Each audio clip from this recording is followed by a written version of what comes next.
வணக்கம்.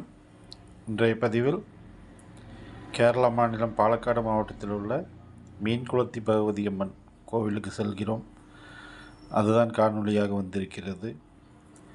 வழியெங்கும் இயற்கை சூழல் நிறைந்த கேரள வீடுகளும் தென்னந்தோப்புகளும் பசுமை படர்ந்த வயல்வெளிகளும் இயற்கையின் கூடவே நாமும் பயணிக்கிறோம். அருமையான இனிமையான பயணமாக அமையும். ஒவ்வொரு முறையும் கோவையிலிருந்து பாலக்காடு நோக்கி இந்த கோவிலுக்கு செல்லும்போது மகிழ்ச்சியாக இருக்கும். காரணம், நம்ம எத்தனை டென்ஷனில் இருந்தாலும் இந்த கோவிலுக்கு போகும்போது மிகுந்த மகிழ்ச்சியாக இருக்கும். காரணம், கிராமங்கள், இயற்கைகள், வயல்வெளிகள் எல்லாம் பார்த்து இந்த கோயிலுக்கு போய் தரிசனம் பண்ணுறது மிக சிறந்த அனுபவமாக இருக்கும். இது கோயில் பார்த்திங்கன்னா, மீன்குளத்தி பகவதி அம்மன் என்பது மதுரை மீனாட்சி தான் அப்படின்னு சொல்லுவாங்க. அங்கேருந்து நெசவாளர்கள் கேரளா குடிபெயர்ந்த போது அவங்க ஒரு சிலையை எடுத்துகிட்டு வந்ததாகவும், இங்குள்ள குளக்கரையில் வைத்து வழிபட குளித்துவிட்டு வரும்போது அந்த சிலை நகரவே இல்லை அப்படின்னு சொல்லி ஜோசிகார்கிட்ட கேட்கும்போது பிரசன்னம் பார்த்து இங்கேயே நான் இருக்கிறேன் அப்படின்னு சொல்லி உத்தரவு இன்றும் அவங்க தலைமுறையில் வருவாங்க தான் இந்த கோயிலில் பூஜாரிகளாக இருக்காங்க. கேரள கலாச்சாரப்படி ஆண்கள் மேல் சட்டை இல்லாமல் வழிபட வேண்டிய கோவில்.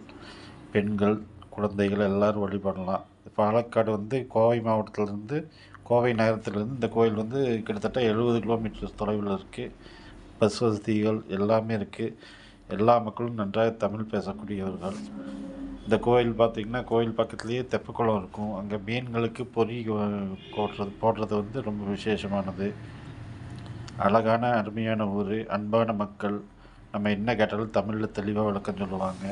இனிமையான கிராமம் தான் அது. நல்லாயிருக்கும். தெப்பக்குளம் பார்த்திங்கன்னா, இங்கே இருக்க மீன்களில் யாரும் பிடிக்க மாட்டாங்க. அது இயற்கையாகவே இருக்கக்கூடியது. நிறைய மீன்கள் இருக்கும்.